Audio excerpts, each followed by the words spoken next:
আসসালামু আলাইকুম দর্শক, স্বাগত জানাচ্ছি ভিলেজ কিচেনে। আমি আজকে শরীর ও মন দুটোকেই চাঙ্গা করবে এমন একটি রেসিপি নিয়ে হাজির হয়েছি। সেটি হলো লেবুর পিনিক। কেমন পিনিক রে ভাই, বারবার খেলেও তৃপ্তি মেটে না। হ্যাঁ, সত্যি তাই।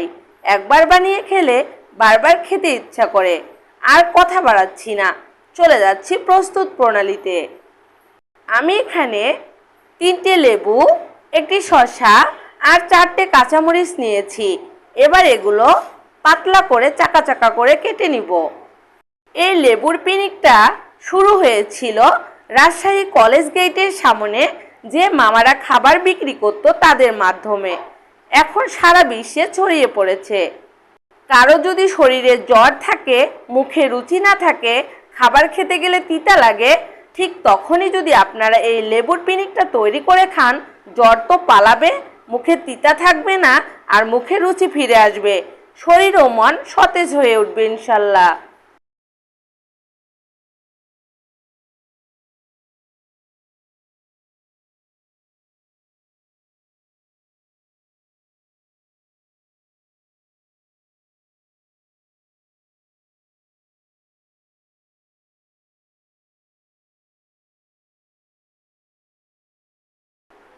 কেটে রাখা লেবু একটি প্লেটে সাজিয়ে নিচ্ছি।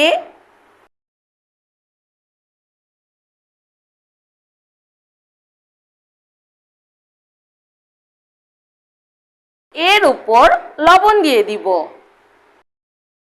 শুকনো মরিচ ভেজে গুঁড়ো করে নিয়েছি, ওপর দিয়ে ছড়িয়ে দিব।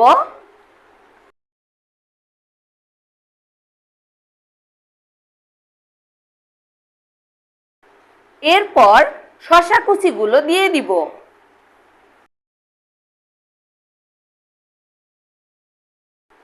মরিচ কুচিগুলো দিয়ে দিব।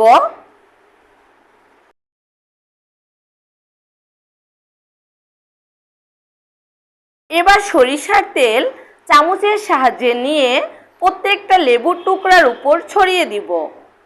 আবার উপরে বিট লবণ দিয়ে দিব। আর 1 চিমটি ভেজে রাখা মরিচের গুঁড়া ছড়িয়ে দিলেই লেবুর পিনিক একদম রেডি। দেখতে কতটা লোভনীয় লাগছে, আর লোভ সামলাতে পারছি না। একটা খেয়ে নিলাম বন্ধুরা। আশা করছি লেবুর পিনিক আপনাদের কাছে ভালো লেগেছে। যদি ভালো লেগে থাকে তাহলে অবশ্যই আমার চ্যানেলটি লাইক, কমেন্ট, শেয়ার এবং সাবস্ক্রাইব করে দিবেন। আল্লাহ হাফেজ।